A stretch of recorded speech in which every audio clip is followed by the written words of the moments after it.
Welcome to Saturday versus Sunday. I'm Geoff Dover. With me is John Barban. Let's talk football. All right, we're picking our conference winners for the Big 10, Big 12, SEC, and ACC. Maybe my shirt gives mine away. I don't know. We'll have to see. But we do have bunch on the wall here too, right? So a lot of the usual suspects. Multi-show podcast, baby. Multi-show. Yep, that's right. That's right. All right. So where do you want to start? Which conference? Doesn't matter to me. You Big pick 10? Big 10? Big 10? Sure. Let's go Big 10. Big 10. All right. So let me see here. All right. So what's going on in the Big 10 is the obvious choice is Penn State, only because they're the only one of those teams returning a quarterback. Like all of the other top teams, Oregon's got a new guy. Ohio State's going to have a new guy. Michigan's going to have a new guy. If you're going to consider those and Penn State as the top four, if that's what you're going to consider the top four, you've got one returning a guy, which is, what is this, fourth year now, Aller? Yep. And then all the others is starting somebody new. Now they're all blue chip players. They're all good players, but can you really take a first year starter over the guy who's been there for four years? I don't know. Now with that said, Penn State's offense has never been anything to shout about. They get by on their defense. So it's like, they could use, maybe you could say they could use a change. It's like I've enough with Aller already. Let's get somebody else. You've been really big on big game James, in terms of and like small that. game James. Yeah. You could say he got lucky even with the draw in the playoffs and never really actually played a good team. And when he did, he lost. So yeah. No, so here's my thing about that. You're right, right? Like Penn State would be, some would consider an obvious choice because they've got a returning QB. The odds are third best, like the ones that I'm looking at, because I've got Ohio State favored plus 150, Oregon plus 240, Penn State plus 400. Now, my only pushback to the new QB thing is that if Ohio State was playing Penn State the first game of the season to win the conference championship, I'd agree with you. I think Penn State would have an advantage. I think by the time we're at the end of the season, that person saying isn't going to be a true freshman anymore. He's basically a sophomore at that point. And if Ohio State plays Penn State and Sayan's had an average to above average season, then I believe that Ohio State would win that game. You know what I mean? So that's my only pushback for the first year starter thing. Because what you're sort of betting on by picking Penn State, to me, is that like Ohio State would maybe mess one up early or something like that, or maybe not finish high enough. Like it has to be part of the equation. Yeah, I mean, it's just so hard to. We're just assuming Sayan is going to be that. I think he's a 5-star. Yeah. He's from just up the road here. Yeah. So we're just assuming he's already that good. Like he's already in that class of QB, and he will elevate to the end of the season to be able to handle the tougher competition or the games that matter the most for this type of bet. Yeah. Who's winning this conference. Right. So like plus 150 for Ohio State is absolutely ridiculous to me. Like there'd be no way in hell I would ever bet that. Plus 150 is a heavily, heavily favored team to win the conference. Yeah. And the only way I would do that if they had a returning QB. Now, Sayan might come in and be fantastic and they might win it, but like there's no value in betting for that. You're betting for the first year guy to have an amazing year. So there's zero reason to do that. I got FanDuel's got him at plus 190 and still it's not good enough. No, it's not. And so and then I see Oregon at plus 220. What do you got Oregon at? Yeah, plus 240. So it's similar. Whoever's starting there, it's their first year starting at Oregon. So Dante, now he's been around for a few years, like at least longer than Sayan, and he's talented. Like he's had flashes of being really good. And like that, and Oregon's going to be a good team. So that one, but in the same vein, it's like the plus 220 or the plus 240 just isn't enough value like that. You're banking on the first year guy having a great season. Right. And then even then you don't even cash that much if it happens. So then I have Penn State at plus 360. Is that a bit of a slap in the face to Drew Aller? They're picking two first-year starters over him. That is absolutely that's absolutely saying that Penn State, like, because there's nothing with who Penn State has or who they've lost. Like they shouldn't be that far behind Ohio State and Oregon. So I think it absolutely is that. Yeah. So all right. Well, and then that brings us to Michigan.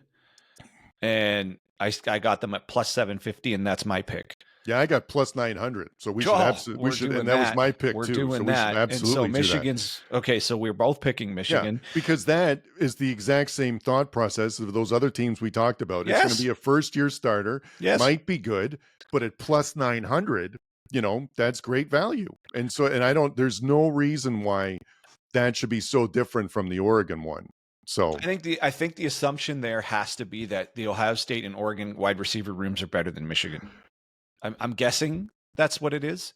Yeah, I can't imagine the overall team's probably better, but it's like is it though? Michigan's. I think from what I've been reading, Michigan's defense should be just reloaded, and it was awesome last year. Oregon misses Ohio State this year, but they play at Penn State and at Iowa, which is like nothing either. Okay, so if we're going to get into schedule, I think this is where Michigan is in the driver's seat here.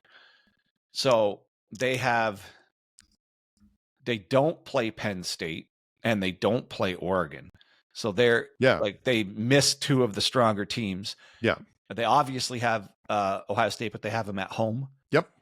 And so for the rest of the schedule, they got New Mexico. Yeah. At Oklahoma and at Nebraska is a bit tough. Those, yes, you could say those are the trickier ones. They happen early, which is the only thing that's not great. But I mean, again. Yeah, but Oklahoma's got Oklahoma's got Mateer. He has been starting, so that will be a good quarterback they're dealing with. But again, what we're hoping is that by the end of the season, they've got a game against Ohio State for a chance to play in the Big Ten championship.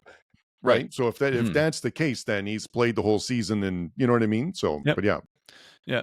So, I mean, they have to go to USC, but they get, will be improved. That's going to be an improved team. They have to go to Michigan State, which is, they also miss Indiana too, which is miss Indiana too. Kind of good. So they have Washington at home and they have Wisconsin at home. So that's fine. I don't know, but you're right. To me, the big road games are Oklahoma, Nebraska, and USC. Oklahoma, because it happens early too. Like that's it happens early. That the freshman guy gets his feet wet against New Mexico. Yeah, and then he's right into the fire. That's a big game for and this is a put up or shut up season for Oklahoma too. Yes. For Venables, like they've been kind of floundering a little bit. So it's a bit of a longer shot, but again, not like when you look at plus 240 for Oregon and plus 900 for Michigan, and they're both like the first year starters and and who Michigan misses on the schedule. To me, that's for me, that's what threw it over the top is they miss Penn State and they miss Oregon. So that's as much help as you can give this kid, right? I mean, they can't miss Ohio State. That's always going to be on the schedule. So this would absolutely tank if that kid transfers like in May for some reason. This bet would be a complete mess if that happens. So, but anyway, so that's we got for the Big Ten. Would we want to move on to the SEC? Yep, sure. Okay. Well, my shirt kind of gives this one away. I'm taking Florida in the SEC what do we got them here? I got them at plus 3,300. Yeah, I got them that too. That is a really good value bet. Oh, really, yeah.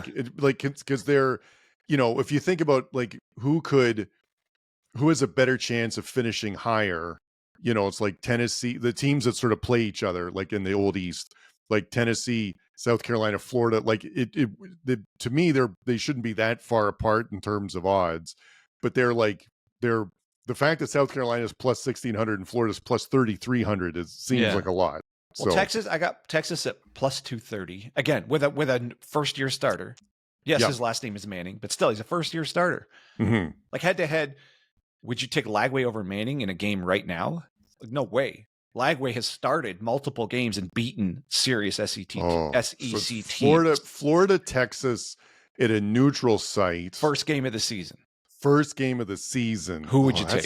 That's a great question. It'd be close no matter what it is. Now, there's more blue chip players on Texas. Yeah, Longhorn fans. We know. Close. I mean, you're on the wall here somewhere for a reason. Yeah. But head to head, you're going with a guy who's hasn't started. Has he even started a game? He's played. But I don't think he's started and played a full game. He might have started. Either way, Lagway has shown he can beat SEC teams. Yeah. So the Texas schedule, first one at Ohio State. Yeah. First game of the season, right? Then they're going to beat San Jose State, UTEP, and Sam Houston. How the hell did they get that on the schedule 3 in a row? That's ridiculous. But then at Florida, relatively early, and then Oklahoma, which anything can happen, you know what I mean? At Kentucky, at Mississippi State is not those, maybe not Mississippi State, but like they're not guaranteed wins. Like road games at that point is not Vandy easy. took Texas to the limit last year. Yeah, they got Vandy at home. At Georgia, not going to be easy, and then Texas A&M. So like, yeah, it's a tough schedule. As talented as Texas was last year, they were not putting teams away. Yeah. Like they won games, but throughout the season they were in dogfights that some of them just shouldn't have been dogfights that they were stuck in. So, and then I got Georgia at plus 370 again with a first year starter. I get it; they're the number one. They're number one recruiting plus 400 class. Here, but yeah, they've got the most 5 stars and all of that stuff. Mm-hmm. But all of that, we're talking about multiple teams in the same conference who all are going to have good defenses. I think all of this comes down to the quarterback. Mm-hmm. Texas is going to have first-year starter. Georgia's going to have a first-year starter. And then Alabama's parked here at plus 700. Again, first-year starter. Mm-hmm. So they're just assuming the rest. They're just assuming those guys are going to step in and be better than Nico, Nussmeier, Lagway, any of these like multiple-year sellers, any of these multiple-year starters. They're just assuming the rest of the team is just so much better that it doesn't matter that they have a first-year starter going in. Yeah. Am I overrating this concept of a first-year starter versus a guy with like it's experience? No, other than this is what's going to determine this bet is the championship game. And so if it's Texas and like LSU or something like in the championship and Manning's had a good season, then I feel like Texas could just as easily beat LSU as LSU. You know what I mean? Like, so. Sure. But if you apply that logic to Georgia, why wouldn't Lagway be 12 games better than he was when he started? Oh, sorry, to Florida, right? Yeah. No, you're right. Like it's the Georgia. It's weird that the Texas and Georgia are really good teams, and so that's why they're favored. But it feels like an anomaly because they've got a first year starter, and to me, what would win the bet would mean they wouldn't make it to the game like that, like because that's entirely possible, right? Like because everyone plays each other, everyone you're gonna have like the 1-loss team or 2-loss teams, and then there's gonna be a tie break or something like that. Those are absolutely possible. So. That's the and in this conference, it's God. The schedules are brutal. I get that. I get that Florida has a brutal schedule. I'm not even accounting for it. I'm just assuming. No, it is. It's a brutal schedule. To me, it's a bet on Lagway. Yeah, and like the team's improving, and they have the their schedule is pretty bad. No, it's bad. I'm not even considering the schedule. It's so bad. Yeah, at LSU, Texas at home at least, and then there's the Georgia game, and they also have Tennessee. So yeah, it's a tough one. But I mean, again, like if they they win those games, then they're going to be really favored. So but yeah, no, that's not bad. Yeah, I had so same thing. I'm not going with Texas or Georgia because you don't get any value for that, and they're both have the first year starters. So like, why would I take the chance with that? The next closest one I had was Tennessee, that's actually going to be my pick. It was Tennessee because I think they're a better team, the more complete team. They had defense last year was really good. So and I think that's going to help a lot for going into this season too. So because I don't think there's too much turnover. So, but and they get Georgia at home. Yeah, they get Georgia at home relatively early too. But that's so it's for all the similar reasons why you picked Florida. Like I just get a crappier price. I just think they're a bit better team, But like for all the same stuff you said, it's returning second-year starter. Oh, so we did the exact same thing. The guy we picked for Heisman, we're clearly picking our team, that team to win. It kind of makes sense. Yeah, no, I think so. And you're like yours is a bit better long shot, but it pays significantly better. So, but you're right. Yeah. So like the fact that it's a little surprising that like Florida and Auburn are like priced the same, like because I feel like Auburn is not as a complete team as Florida, but again, for first year starter there too. Yeah. So they're just assuming these guys are going to jump in. I don't know. Maybe there's something I'm not paying attention to, and these guys are all really good first year. No, and again, I think it for the winning the championship game, whether it's the first year starter at that, but if it gets to that point, I don't think that's a big deal. But it's more of like the early upset. Like it's like Manning playing at Ohio State early that's going to be a tough one for him. So, Yep. All right. So moving on to what, the ACC, let's say. Sure. Okay. So least value here is Clemson at plus 210. Then I got Miami at plus 290. What do you got? Yep. Yeah, I got Clemson plus 275, Miami plus 300. Those are kind of the obvious ones. Then it goes to Louisville at plus 500, and then SMU at plus 550. I got SMU at plus 450 here, and then Louisville plus 500. Yeah. And then after that, Georgia Tech plus 1600, and then just the odds get like really big, like Florida State plus 18. I got North Carolina at plus 2000. Yeah, we got plus 18 for 1800 for North Carolina here. All right, well, what's your thinking on this one here? Okay, so this is similar, looking at value, also looking at the returning teams and things like that. So I think Clemson is good. I think their schedule's pretty good. Miami, I thought that's a pretty crazy number considering I don't know what Carson Beck's going to look like. They're assuming like there's way too much assumption that it's going to become in like a Cam Ward type situation, and I just don't think he's the same caliber of QB. So I think Miami's not going to be as good. So then, and then SMU as the returning QB. So that was going to be my pick, was SMU at the plus 450, just because I think it'll probably be, I think, like either them against Clemson or Miami or Louisville really at that point. I think any of those are just as easy, but I think SMU just has as good a chance as getting in that championship game as those other three. And so I'll take that one at the better, at the better odds. Yeah. Yeah. So we're aligned. I'm the same. The obvious pick is Clemson. They have the 4-year starter. Like they have like the pieces you would expect to make it to the championship game. Yeah. But then so does SMU. They obviously both have to turn over rosters as every team does. But to me, they seem basically the same, but you just get more value with SMU. Now, the one thing is SMU has to go to Clemson during the season. That's tough. So that's tough. Trying to think of their other tough games here. There's nothing that's obviously tough. They get Miami at home, so that's good. They don't. I mean, they play Florida State too, which you never know. Who knows what that means? Yeah, like I don't know. At South Carolina, but that wouldn't count for the conference thing. But that could be just they avoid Florida State this year. SMU. Oh, sorry. I thought you were talking about Clemson. No. Clemson. No, sorry. No, I'm talking about SMU. So SMU has to go to Clemson, but they get Miami at home. They don't play Florida State, but I don't think that really matters. No. They get Louisville at home, so that's another of what I would say is one of the stronger teams that they get at home. So when you look at it, all that put together, I think I don't see how they're that any different than Clemson as far as getting to that game. Correct. Maybe Clemson has a few more blue chip players, but in general, I mean, they ended up there last year, and to me, it comes down to they both return the quarterback, and I think SMU's quarterback's pretty good. Yep. So now, obviously, it was his major mistakes that blew it for them in the playoffs, but you learn from stuff. You live and learn. So we'll I think it'll be different. I don't know. So to me, the value's there. I mean, me too.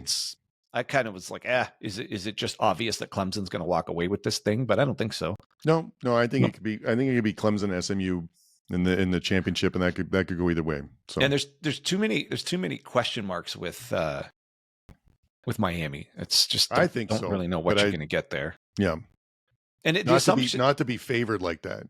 Yeah, I mean, they're just assuming Beck's going to be a star. Beck was really volatile last year. What makes them think he's going to be amazing this year? I don't know.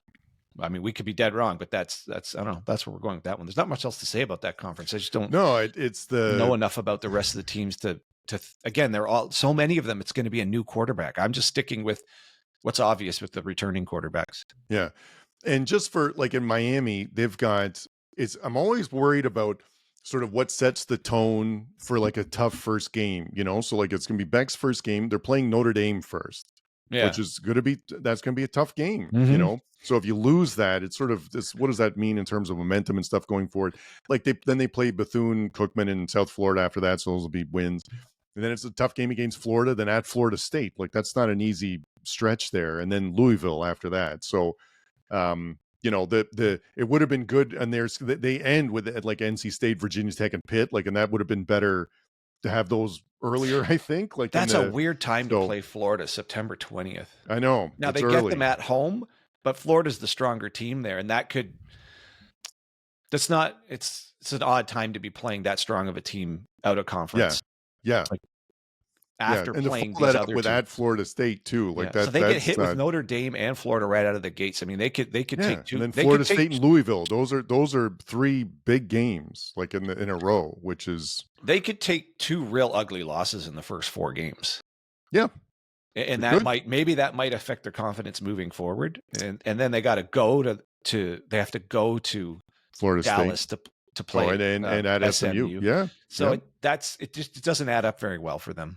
No, I agree. The only other then they got to go to Florida. Forget at least they get Louisville at home. Either way, it doesn't matter. We're taking SMU.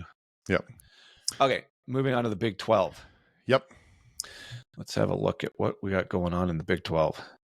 Okay, so we got Arizona State favored plus 500, Kansas State plus 550, Baylor plus 700, BYU plus 700, Kansas plus 750, Iowa State plus 1,000, Texas Tech plus 1,000. Classic Big 12, anyone could win type setup to me. Yeah, there's not a huge jump. Like in all the other ones, you've got a 3 or 4, and then it really jumps after 4. Here, it's just a gradual. The first 5 are pretty even. Yeah, this is just Vegas saying, I just whatever you want. Big 12. They're all here. Big 12. This is my favorite conference, by the way. Yeah, absolutely. So for that much reason, fun to watch. Right? For that reason. Well, okay, so let's talk through this. Kansas State is returning Avery Johnson. This is always a quarterback type of thing. Yep. Arizona State's returning Sam Leavitt, correct, but missing a generational type of running back. It's a running back. You can replace a running back. Yeah, but he was really, really good. He was really good. Listen, yes, you're right. It's a replaceable position. It's a running back. No offense to Scadaboo. I hope he does well in the NFL. But it is okay. So Texas Tech, I don't know enough about Texas Tech and what they're returning. Baylor's I think is going to be good this year.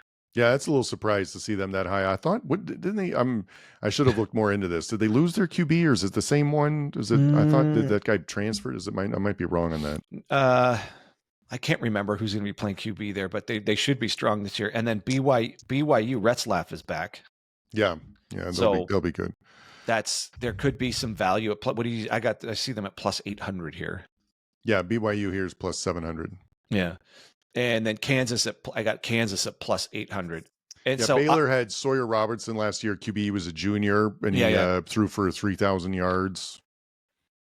Is he coming back? I'm assuming he's coming back. Yeah. And then Iowa State at plus 1,200, and Rocco Becht is coming back, but they're losing both of their starting receivers, who are both going to be NFL draft picks.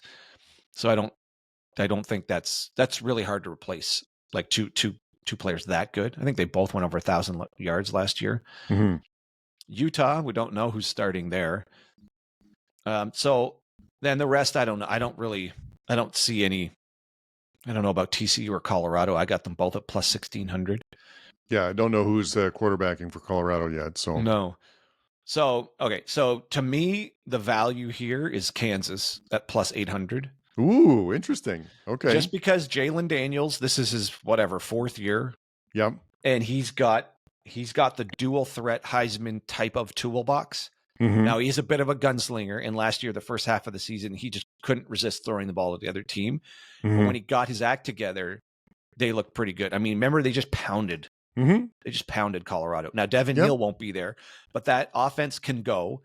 I think this year the stadium will be ready, so they won't be doing this whole playing in Kansas, in the Kansas City Chiefs Stadium and all of this back and forth stuff. They should be settled. Mm-hmm. And to me, he's as good as Avery Johnson or Sam Leavitt as far as like who's the best quarterback in this conference, but you're just getting way more value at plus 800. Mm-hmm. So I don't see like a major difference. I mean, again, this conference is so close. It's like anyone can beat anyone here. So to me, it's just a value pick, and I'm betting on Jalen Daniels getting his turnover issue under control. Because when that's under control, he looks amazing. He looks like a Heisman dark horse when he's taking care of the ball. Let's say it that way. Mm-hmm. Yeah, no, that's a good bet. I was looking at this is that I think Arizona State is the favorite, like, to win the conference. Mm-hmm. And it's not much different between plus 500, like plus 700. So like, I'll take the favorite at plus 500 because I think that's still pretty good value. I mean, And that's good right there it's the too. returning Yeah. QB. I think you can replace a running back. You know, I think their schedule is pretty good too coming into this year. So they got Northern Arizona first, which is nice. Then they play at Mississippi State, then Texas State at home. At Baylor is going to be a tough game, so I'll be the fourth one on coming out and stuff. But then TCU at home, at Utah, Texas Tech, Houston, Iowa State. I mean, I think it's manageable. So yeah, I'm gonna take I'll take. God, really, I'm between them and Baylor, to be honest. Yeah, but it's at that game's at Baylor. And Kansas gets Kansas State at home this year, and they don't play. That's good. They don't play Arizona State, so that works out in their favor. That's another good reason for that. And they also miss Baylor, so Kansas's schedule is lining up. You're making a lot of sense. Pretty right good now. for them. It's just think and traditional powers that should be tougher, like Iowa State. They have to play Iowa State at Iowa State, but again, Iowa State's missing their two best receivers from last year. Now, if they're reloading, Iowa State fans maybe are shouting at the two guys replacing them are just as good. Oh man, Baylor has to start the season. They host Auburn and then play at SMU. And then Samford. So that's a terrible beginning. And then Arizona State. Yeah, I'm going to stick. I'm going to stick with Arizona State, or I might flip to Kansas to join. I'm going to join you. I think at Kansas, I just feel better about that. Yeah, the schedule made a lot of sense with the schedule there. Yeah. I'll just cross this out right here. And then, I think you made a lot of, you swung me. That made a lot of sense. What did you have Kansas at? Plus 800. Yeah, we got 750 here, but that's just as good. Take the 800. You know who's going to be interesting is Rich Rod's back at West Virginia. That's true. That's and you never. Sometimes that, it's like the guy at Rutgers too. He went back. Shiano. He's just it's like a marriage that needs to stay that way. So like you never know with the West Virginia. That's always a tough place to play too. So that might be. And they were so good when he was there. I hope all of that. I hope that all they become a thing again with him. I mean, that was a while ago, but man, they look like they could have won the national championship. They were right on the doorstep when he was there.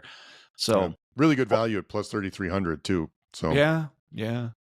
But I like our bet. I like the too Kansas much of a long good. shot for me with West Virginia. Kansas is just the one that feels right to me. Essentially, I just bet on teams where I think they have Heisman caliber quarterbacks. Yeah. No, like which Underwood, is a solid, with Michigan, Underwood looks like that. Yeah.